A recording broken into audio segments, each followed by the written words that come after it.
Ini tidak ada di Durjan. Ini adanya di planet Mars. Anak muda di Durjan semuanya siap akan merebut Paris, Prancis akan menjadi negeri yang bersyahadat asyhadu an la ilaha illallah wa asyhadu anna Muhammadan Rasulullah. Allahu Akbar. Dari mana keberanian Muhammad Al-Fatih itu datang? Ternyata ayahnya ketika memandikan dia masih kecil di seberang sungai, setiap hari ayahnya menunjukkan istana Konstantinopel. Wahai anakku, engkau akan merebut Konstantinopel. Wahai anakku, engkau akan merebut istana Konstantin. Yang menanamkan itu adalah ayahnya. Jadi ayahlah yang menanamkan keberanian dalam diri anak. Sekarang banyak ayah, apa yang ditanamkan dalam diri anaknya? Nanti kalau kamu sudah besar, kamu akan jadi PNS. Ya nggak salah, saya PNS. Saya pegawai negeri sipil. Dari tahun 2008 keluar 2019. Nggak salah. Tapi pasanglah cita-cita yang tinggi. Kamu nanti kalau sudah besar akan menolong agama Allah. Insya Allah anak-anak kita ini semua akan menolong agama Allah, insya Allah. Amin. Siapa yang menanamkan keberanian dalam diri Muhammad Al-Fatih? Ternyata ada satu pohon besar, dan di bawah pohon besar itu ada satu makam. Makamnya adalah makam Abu Ayyub Al-Ansari. Saya ulang sekali lagi, itu adalah makam Abu Ayyub Al-Ansari. Siapa Abu Ayyub Al-Ansari? Abu Ayyub Al-Ansari sahabat Nabi yang menyediakan rumah sebelum Nabi punya rumah. Ketika disambut Tala'al badru alaina min saniyatil wada. Waktu itu Nabi Muhammad SAW belum punya rumah. Maka Abu Ayyub Al-Ansari lah yang memberikan rumah. Dan pernah Nabi serumah dengan Abu Ayyub Al-Ansari. Abu Ayyub Al-Ansari pernah mendengar hadis Nabi Muhammad SAW. La tafta'unnal Konstantiniyah, kalian akan merebut Konstantinopel. Wala ni'mal amiru amiruha, pasukan terhebatnya, panglimanya, panglima paling hebat. Dan pasukan tentaranya, wala ni'mal jaishu dzalikal jais. Abu Ayyub Al-Ansari berumur 80 tahun. Umur 80 tahun Abu Ayyub Al-Ansari menuju Turki. Dari Madinah ke Turki, dari Madinah ke Konstantinopel. Ustadz Somad dari Riau ke Durjan. Begitu sampai di Durjan, panitia nanya, gimana jalannya Pak Ustadz? Saya bilang, saya tidak merasakan apa-apa. Kenapa? Karena saya tidur. Tanya sama Kiai. Mereka dulu dari Madinah menuju Konstantinopel umur 80 tahun. Dan ternyata takdir belum berkata menang. Abu Ayyub Al-Ansari radhiyallahu anhu belum merebut Konstantinopel. Tapi justru kapan? 700 tahun setelah itu ada anak muda yang berziarah ke makamnya. Dan anak muda itu bernama Muhammad Al-Fatih. Siapa yang membawa ziarah? Yang membawa ziarah adalah Aga Syamsuddin. Aga Syamsuddin adalah guru dari Muhammad Al-Fatih. Jadi yang menanamkan keberanian itu adalah ayah. Yang kedua yang menanamkan keberanian adalah ayah yang kedua. Ayah yang kedua adalah kiai. Ayah yang kedua adalah lora. Ayah yang kedua adalah guru. Ayah yang kedua adalah ustaz yang menanamkan keberanian di pondok-pondok pesantren. Ini sekarang banyak orang tidak lagi mau mendaftarkan anaknya ke pesantren karena isu-isu yang disebarkan di internet. Jangan gara-gara nila setitik rusak susu.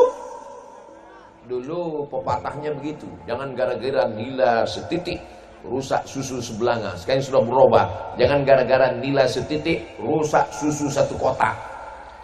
Itu isu bohong. tapi pengaruh efeknya dunia internet luar biasa.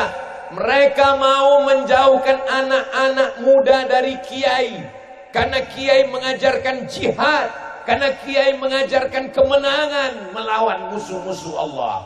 Negeri ini Negara Kesatuan Republik Indonesia.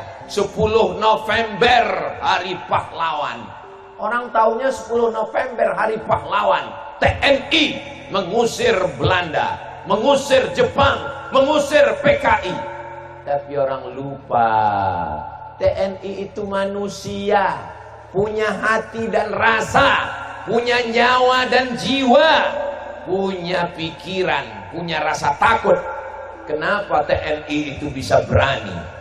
TNI bersama rakyat berani karena keluar fatwa dari ulama, resolusi jihad tanggal 22 Oktober. Hari Pahlawan 10 November. Resolusi jihad 22 Oktober. Jadi membangkitkan, membakar semangat keberanian itu berapa hari? Hanya 18 hari. Dari 22 November, 22 Oktober ke 10 November, 18 hari disebarkan fatwa jihad. Siapa yang mati membunuh Belanda masuk surga. Siapa yang mati dibunuh Belanda masuk surga, mati syahid. Akhirnya bergeraklah umat.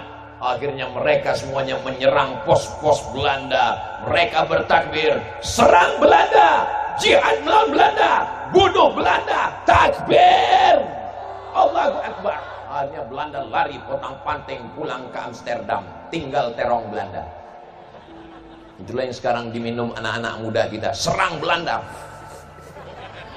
Saudara yang dimuliakan Allah Subhanahu wa taala, apa yang diteriakkan Bung Tomo di Surabaya, Allahu Akbar. Apa yang diteriakkan Panglima Besar Jenderal Sudirman, Allahu Akbar. Di Pulau Sumatera, apa yang diteriakkan oleh Tengku Umar di Aceh, Allahu Akbar. Sampai ke Pulau Madura, sampai ke Kalimantan, sampai ke Sulawesi, semua teriakannya sama, Allahu Akbar. Itulah sumber keberanian kita. Ada orang naik pesawat, yang satu baca doa, Allahu Akbar, Allahu Akbar, Allahu Akbar, Subhanalladzi sakhkhara lana hadza wa ma kunna lahu muqrinin wa inna ila rabbina lamunqalibun. Allahumma antas sahibu fis safar wal khalifatu fil ahl. Dia baca doa safar. Yang satu mengatakan, alah saya nggak percaya sama doa. Apa itu sebut baca doa? Kalau memang pesawatnya jatuh, ya jatuh, tenang aja. Tapi begitu pesawat sudah sampai di atas, terjadi turbulensi, masuk ke dalam awan yang hampa udara. Tiba-tiba pesawatnya jatuh beberapa ratus meter. Yang sudah baca doa, tenang. Yang belum baca doa, kaget. Dan ketika pesawat mulai jatuh, apa kata dia? Oh my God! Oh my God! Oh Tuhanku! Katanya tadi nggak ada Tuhan. Sebenarnya dalam lubuk hati yang paling dalam, dia malu-malu mengatakan ada Allah. Jadi keberanian itu bangkitnya dari Allahu Akbar. Tapi yang menanamkannya siapa? Yang menanamkannya ayah. Maka ayah tanamkan keberanian. Yang menanamkannya siapa? Aga Syamsuddin. Dua yang menanamkan. Jadilah ayah yang menanamkan keberanian kepada anak.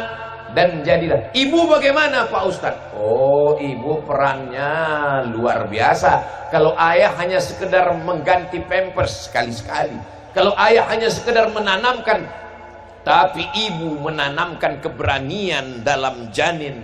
Berapa lama? 9 bulan 10 hari. Di Durjan mengandung masih 9 bulan 10 hari. Alhamdulillah. Di tempat lain sudah 4 bulan. Karena katanya efisiensi. Saudara yang dimuliakan Allah Subhanahu wa taala, ibu jangan sepelekan 9 bulan 10 hari, 2 tahun menyusukan anak, melahirkan, meregang nyawa. Mereka lah yang menanamkan keberanian. Maka kalau terlihat ada anak yang berani, itu sesungguhnya adalah dilahirkan oleh ibu-ibu yang berani. Kalau ada seorang anak menjadi tokoh, menjadi orang hebat, di balik seorang laki-laki yang tangguh, ada dua perempuan yang hebat. Yang pertama ibunya, yang kedua istrinya. Di balik laki-laki yang sakit jantung juga ada istri yang luar biasa. Tapi di sini nggak ada. Ini di semua sehat-sehat. Menurut survei lebih banyak laki-laki atau perempuan di akhir zaman? Perempuan banyak. Kenapa? Karena laki-laki banyak mati mendadak. Coba lihat iklan sakit kepala. Lebih banyak laki-laki apa perempuan? Laki-laki. Laki-laki banyak sakit kepala. Kenapa banyak laki-laki sakit kepala? Karena iklan belanja lebih banyak perempuan. Ini tidak terjadi di Durjan. Di Durjan ini ibu-ibunya, kakak-kakaknya solihah-solihah semua, insyaallah. Allahumma salli ala sayyidina Muhammad wa asghili zalimin bizalimin wa akhrijna min bainihim salimin wa ala alihi wa sahbihi ajma'in. Sallallahu rabbuna ala nuril mubin Ahmad al-Mustafa sayyidil mursalin wa ala alihi wa sahbihi ajma'in wa ala alihi wa sahbihi ajma'in. Sallu ala Nabi Muhammad. Ada seorang laki-laki dari Inggris, pasukan salib yang ingin merebut Palestina. Nama panglima perangnya adalah Richard the Lion Heart. Lion singa, heart hati. Lion Heart berhati singa. Richard the Lion Heart, si Richard berhati singa. Tolong jangan kasih nama anak namanya Lion Heart, nanti hatinya seperti singa. Karena dia panglima perang, dia tidak punya rasa takut, dia punya keberanian, maka dia disebut dengan Richard the Lion Heart. Dia bawa pasukan tentaranya dari Eropa, dari Inggris, menyeberang ke Afrika Utara, masuk ke Palestina. Dia mau merebut Palestina. Perang salib, crusade. Sampai akhirnya takdir. Wah, tiba-tiba kotak datang.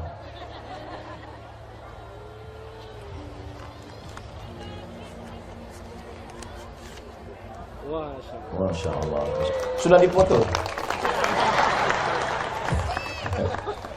Sampai mana tadi? Kalau pakai baju petak-petak dibeli di Padang, ketika sudah datang kota, isi ceramah jadi hilang. Ada seorang laki-laki bernama Richard the Lion Heart. Richard berhati singa.